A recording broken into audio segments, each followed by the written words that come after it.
शहर के जाने माने रईस हीरा चंद और उनकी पत्नी सुजाता की चमचमाती महंगी कार बंगाल की एक पुरानी बस्ती की सुनसान गली में एक बेरौनक से पुराने मकान के बाहर आकर रुकती है। सुजाता, ये तुम मुझे किस जगह लेकर आई हो? ये तो कोई गरीबों की बस्ती लगती है। यहाँ ऐसा क्या है? हीरा चंद की कुछ भी समझ में नहीं आ रहा था कि सुजाता उसे ऐसी अजीब सी जगह क्यों लाई है, जिस मकान में दिन में भी अंधेरा दिख रहा था और धुआं उठ रहा था। आप मेरे साथ अंदर चलिए, सब समझ जाएंगे। यहाँ हमारी हर समस्या का समाधान मिलेगा। सुजाता और हीरा चंद आशंकित कदमों से उस मकान में दाखिल होते हैं। तभी उन्हें किसी महिला की बाहरी आवाज सुनाई पड़ती है। चले आओ, चले आओ। हीरा चंद ने देखा कि उस मकान के अंदर अंधेरा था। अचानक हीरा चंद की निगाह एक कमरे की ओर पड़ी, जिसके अंदर हल्की हल्की सी रोशनी आ रही थी और उस कमरे के अंदर से धुआं उठ रहा था। शायद उस कमरे के अंदर आग जल रही थी। है? ये किसकी आवाज है? यहाँ इतना अंधेरा क्यों है और ये धुआं कैसे उठ रहा है? मेरा तो यहाँ दम घुट रहा है। सुजाता और हीरा चंद धीरे धीरे कदमों से उस कमरे के अंदर चले गए। अंदर वाले कमरे में बिखरे बाल वाली एक खूबसूरत सी बूढ़ी औरत सामने जल रही आग में एक मुर्गी की गर्दन काटकर उसका खून गिरा रही थी और मुर्गी का शरीर छटपटा रहा था। ये देखकर सुजाता को उबकाई आने लगी। हीरा चंद ने सुजाता की ओर देखकर कहा, तुम ही मुझे यहाँ लेकर आई हो और खुद ही घबरा रही हो। कौन है ये भयानक सी शक्ल वाली औरत और हम यहाँ क्यों आए हैं? अचानक उस औरत ने एक झटके में मुर्गे की गर्दन धड़ से अलग कर दी। ये देखकर सुजाता के मुंह से चीख निकल गई और सेठ हीरा चंद भी सहम गया।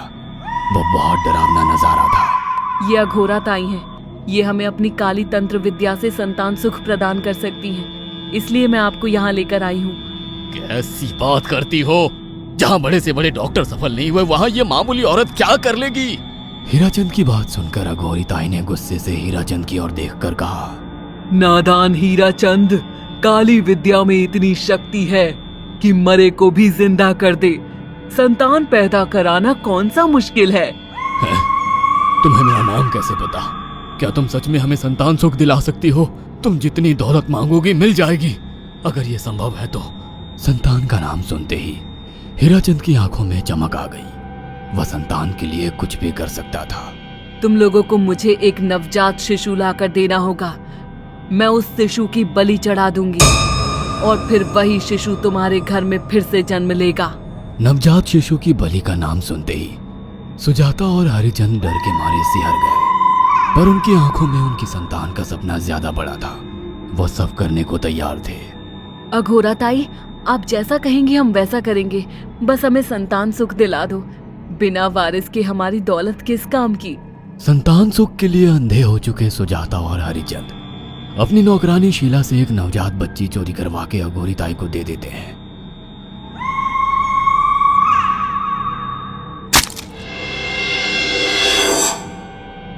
उस शिशु की बलि से सुजाता गर्भवती हो जाती है। देखा आपने अघोरा की तंत्र शक्ति? मुझे उस पर पूरा भरोसा था। चलो चलकर उन्हें धन्यवाद कहते हैं। हीराचंद और सुजाता अघोरा ताई के पास पहुंचते हैं। वो दोनों बहुत खुश थे और अघोरा पर उन्हें अंधविश्वास हो गया था। अघोरा ताई, आप महान तंत्रिका है। आपने वो चमत्कार कर दिखाया जो बड़े बड़े डॉक्टर नहीं कर सके। ये काली विद्या है बेटा। अगर तुम दोनों चाहो तो मैं इस विद्या से तुम दोनों को हमेशा के लिए जवान बना सकती हूँ। क्या सच में ऐसा संभव है? हाँ बिल्कुल, पर इसके लिए तुम्हें जवान लड़के और लड़कियों की बलि चढ़ानी होगी। तुम उन्हें यहाँ तक लाओ, बाकी मैं देख लूंगी। जवान रहने की लालच में अंधे सुजाता और हरिचंद एक अनाथ आश्रमों से हर रोज एक लड़की या लड़के को गोद लेने के बहाने अघोरी के पास बलि चढ़ाने ले जाने लगे। और एक दिन अघोरी ताई ने हीराचंद और सुजाता से इंसानी मांस खाने को कहा। पूरी तरह से इंसान से हैवान बन चुके अब वो दोनों इंसानी मांस खाने के लिए तैयार भी हो गए। ये गर्म खून और मांस खाकर तुम लोगों की उम्र भी बढ़ जाएगी। खाओ इसे। हाँ, सच में ये इंसानी मांस बड़ा स्वादिष्ट है। अघोरा ने अपनी बातों में फंसाकर सुजाता और हरिचंद को नरभक्षी बना दिया था। वो तीनों हर दिन बलि चढ़ाकर खून पीकर मांस खाने लगे। नौकरानी शीला भी नए शिकार लाने में उनकी मदद करती थी, मगर एक दिन शीला को शिकार नहीं मिला। मेम साहब, आज एक भी शिकार हाथ नहीं लगा और मैं बहुत थक गई हूँ और घर जाकर थोड़ा आराम करना चाहती हूँ। कोई बात नहीं शीला, एक छोटा सा काम है, तुम हमारे साथ चलो, लौटते में हम तुम्हें घर छोड़ देंगे। जी मेम साहब। शीला नहीं जानती थी कि शिकार नहीं मिलने से सुजाता और हरिचंद अंदर से बौखला गए थे और उनके दिमाग में एक शैतानी चाल चल रही थी। सुजाता, ये बेहोशी की दवा है। शीला के कार में बैठते ही तुम उसे सुंघा देना। आज हमें इसी की बलि देनी होगी। इसने हमारे यहाँ का बहुत खाना खाया, अब हम लोग इसे खाएंगे। वैसे भी ये आगे चल के हमारे लिए खतरा बन सकती थी।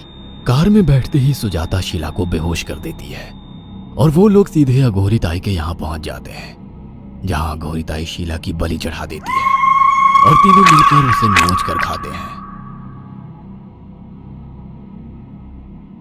अघोरी ताई, हमको बलि चढ़ाते हुए पूरा 1 साल हो गया है। हमारा बेटा भी साल भर का हो चुका है। अब और कितनी बलि देनी होगी? बस एक आखिरी क्रिया और बची है, उसके बाद तुम दोनों हमेशा के लिए जवान हो जाओगे। कैसी क्रिया अघोरा ताई? 3 दिन बाद सूर्य ग्रहण है। हमें पास के घने जंगल में एक विशेष क्रिया करनी होगी। उसके बाद तुम लोग कभी बूढ़े नहीं होगे। कितना अच्छा होगा, हम हमेशा जवान रहेंगे और सालों साल तक अपनी दौलत से ऐश करेंगे। हाँ, सच कहा। अघोरा ताई ने हमारे हर सपने पूरे कर दिए। 3 दिन बाद बंगाल के बियाबान जंगल में कोहरे और ओस से भीगे पेड़ों के बीच एक घने बरगद की बेलों पर कटे इंसानी सिर लटक रहे थे, जिसमें से खून टपक रहा था। काले जादू का सामान भी रखा था। कितनी भयानक जगह है ये, हर तरफ कटे हुए सर लटक रहे हैं। थोड़ी देर में सब समझ जाओगे। बैठ जाओ और मेरे साथ ये मंत्र दोहराओ। ओ, अघोरा, ये किन लोगों की कटी हुई गर्दनें हैं? आप यहाँ क्या करने वाली हो?